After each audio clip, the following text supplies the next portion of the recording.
Alright everybody, welcome to episode 287 of Psycho's Platters, always powered by coffee each and every time. So, I know it's been a little bit. So what is today's video, ladies and gentlemen? What is today's video? It is a contest response video, that's right. The Vinylverse. Yeah. The Vinylverse has got a contest going. Congrats to your 700 subs over in that channel there. And more now, of course. So, you asked 4 questions. And a bonus question, which we'll talk about that in a minute. But my vinyl community story contest, that's what this is all about. Because all of us here in the VC, we all have a story. We all have a story as to how we landed in the VC. So question 1. How did I discover the vinyl community? And when did I start making videos? So I was on Facebook. I was on Facebook around 2009 I started, okay? And through a channel that I tripped on from a Facebook link was a gentleman by the name of Crate Junkies. Now, I don't know how many people out there in the VC remember Crate Junkies. I miss Crate Junkies. He used to do real good videos, and then he just went, he poofed, he went in thin air. I don't know where the dude is. He's been gone for a few years now. But I'd say it was about close to 10 years, I think, 10 years ago. And through Crate Junkies is how I also found out about the Wax Museum with Ronnie Dark, who I always talk about at the end of every episode.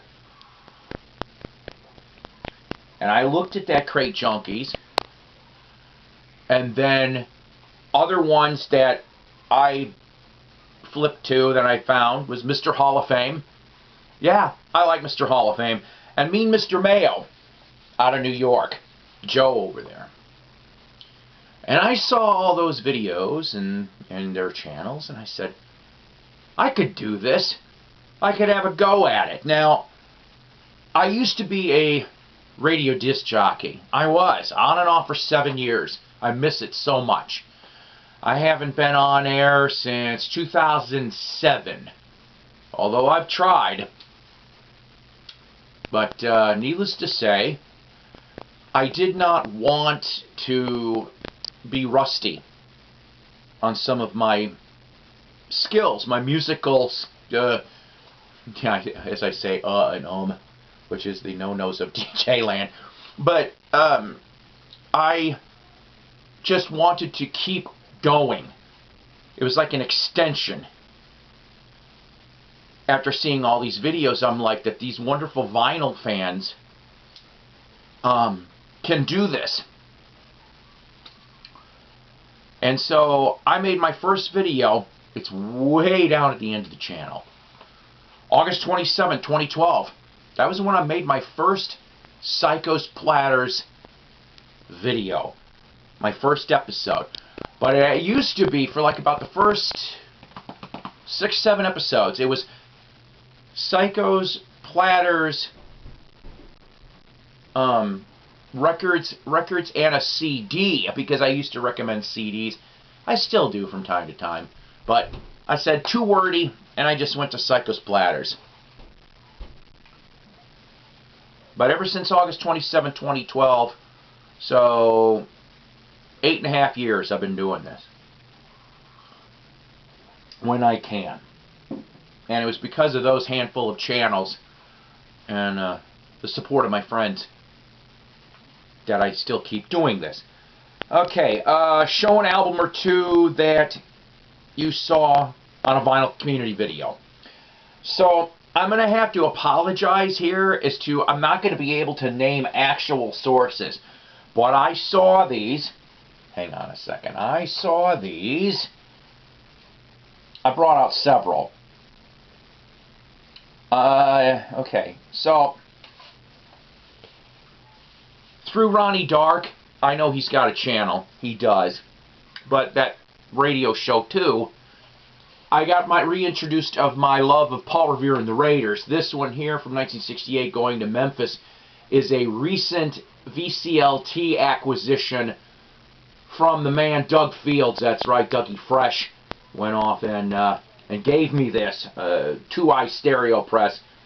It's an interesting album. It's an interesting album to say the least. They attempted to go soul. Go listen on YouTube to their version of Soul Man. It's different.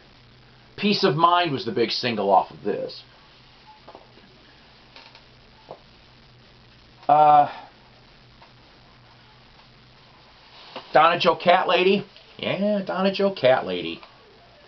She has given me a reappreciation of Frank Zappa and Dweezil Zappa, which I think I might have shown this before recently, but from 1986, Having a Bad Day. I actually really like this album a lot. I do. So Donna Joe Cat Lady got me turned on to the Zappa Clan. And some of the other ones I'm not going to be able to remember names. I apologize. But I recently spun these as well.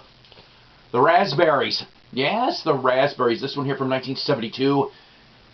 Power pop. One of the finest power pop bands in the early 70s. Okay. But I remember it was because of somebody's video that I was like, I gotta check these guys out. And I found this album shortly after that, and I'm like, wow, okay. Alright. It might have been, I'm not sure about this, it might have been Naz Nomad, or it was somebody else that brought up Hawkwind. I now have a couple Hawkwind albums. 70s Hawkwind. But I really dig the proggy, spacey sounds that Hawkwind have. I think all the Hawkwind albums I've got several of Lemmy's on.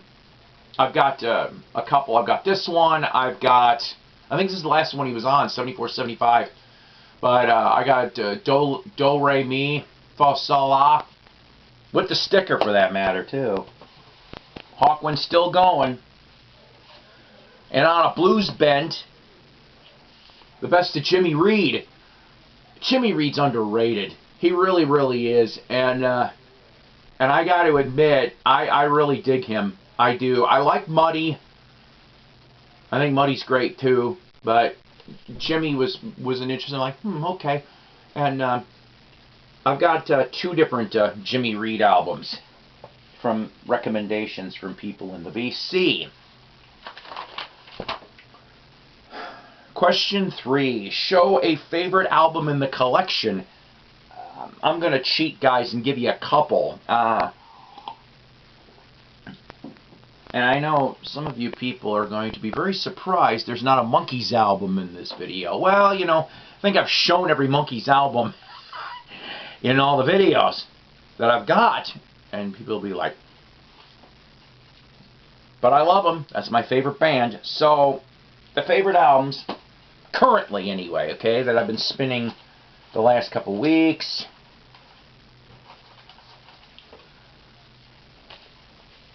Elvis Costello and the Attractions, Armed Forces.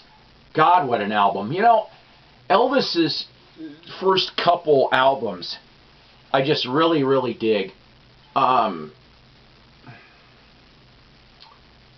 Accidents Will Happen is probably my favorite track off of here. Okay.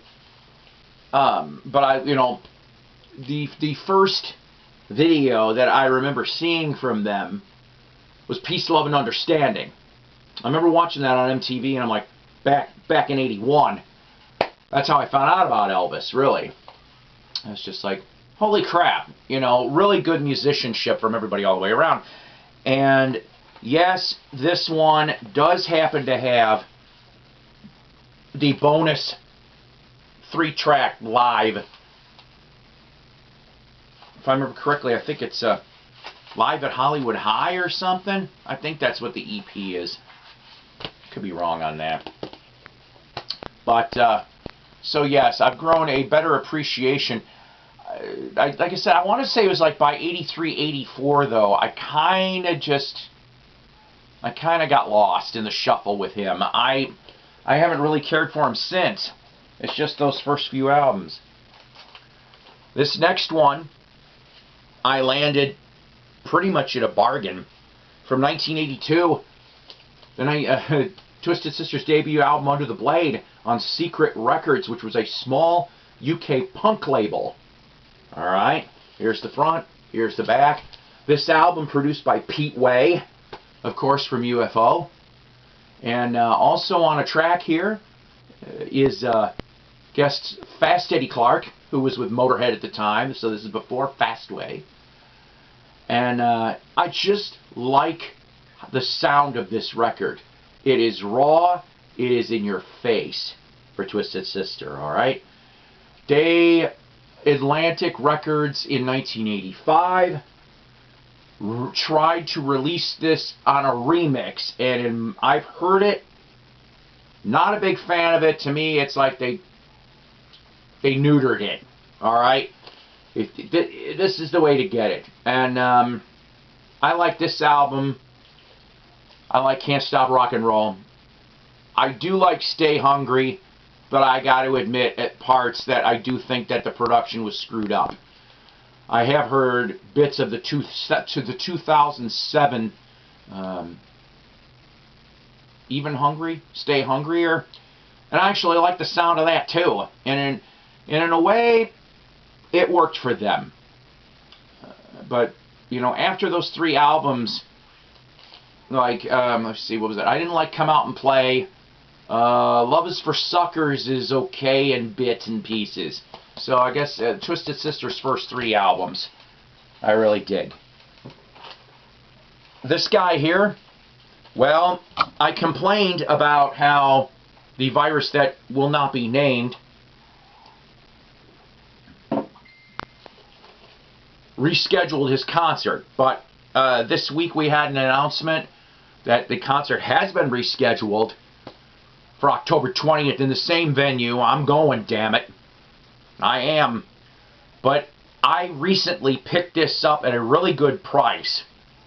From 1972, Frank Marino and Mahogany Rush's Maxum. This is the first album that comes out under his name and the group banner. When they went off and said that his early work was Hendrix influenced, they were not lying. You can hear it all over the place in this record. And I'm not complaining. I'm not. He manages to keep the power trio. It's the same 3 members from the inception of Mahogany Rush in 1971 all the way to 82. And then one of them leaves, and it's the original duo till 86. So he had a history with these guys. All of them did, with the power trio. And I think it's awesome. Honestly, I do not mind Hendrix-influenced material. A lot of artists do that, okay? One of these days I'll do a bigger Marino episode, but by the time he got to World Anthem, there still was a little bit of it left, but there was a lot more blues rock and a little bit of going out there stuff. And like I said, I'm not complaining. I've liked everything so far I've heard from him, and I've got 4 albums. But Maxum from 72. Sorry I'm a little long-winded, but as anybody knows, this is how my videos are, as long-winded. And then this last one here, I pleasantly respun again, and I haven't done it since I got it in an estate sale a couple years back. About one of the best $3 I ever spent. 1967, The Doors' first album in mono. That's right, in mono. It's beautiful. The only flaw, of course, to the whole damn thing is that Mr. Bosco Godfrey, yeah, I'm calling Bosco out. He wrote all over the damn back cover and the labels, Bosco. Excellent album in mono. Excellent. All right. Yeah, you know, you're sitting there going, oh, God, psycho. Number 4, couple shout-outs to vinyl community channels I like. Okay, so let's see. I still watch Mean Mr. Mayo, Naz Nomad. I haven't seen The King's Court in a while, but I like his Elvis videos. Vinylverse, of course. Seriously, I do. There is a bunch. Let's see, what else? Dixieland Farm. Noble Records. I've been watching his stuff from Carolina. Omaha Introverts. There's a bunch. There's a bunch. Alright, so, you had a bonus question, and I'm going to answer that. You're a big Genesis fan. You know what? So am I, too. I really, really am. You asked, what is your favorite Genesis album as a trio? Well, you know what? I'm not kidding here. This is also my favorite of the trio, period. It's, and I had to go back because you said, and I hope I'm getting this right, okay? I think it was December 2018, you went and rated the last 6 albums, 6 studio albums, going from Duke to Calling All Stations. And you said that Duke was your favorite Genesis trio album. And it is mine too. And it also happens to be the first new Genesis album I bought at the time, and it was because of MTV. Turn It On Again was my favorite on there. There's others, but that was the song that blew me away. I'm like, oh wow, I love this. And then you said, as a bonus on this, what is your favorite song off that album? And you said Duchess, which I was like, I almost forgot about Duchess, and I had to go respin it. I've got it. You don't want to see the whole record room. It's kind of crazy here. But I respun it since you know, I tripped on that video of your ratings, and I'm like, huh, yeah, I forgot about this. And so, yeah, I mean, Duchess is a really cool tune. So yes, I'm a big Genesis fan too. And I like the Phil Collins stuff. I like the Peter Gabriel stuff. And I like a couple of the songs off Calling All Stations. The one that's like Ear Candy for me and the Ray Wilson period is Congo. I like Congo except for like the last minute. I don't know. To me it just kind of, you know, but I just like the way that one went. Well, anyways, I hope that answered all your questions. And once again, Vinylverse, congrats to your 700 sub level.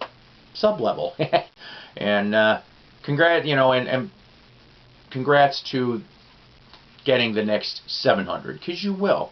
You got a really nice channel. You really, really do. So, guys, you know what? Everybody in the VC, love you, VC. Okay? Go sub Vinylverse's channel. And mine too, if you're bored. Alright, guys. Take care. God bless. Rock on. Congrats.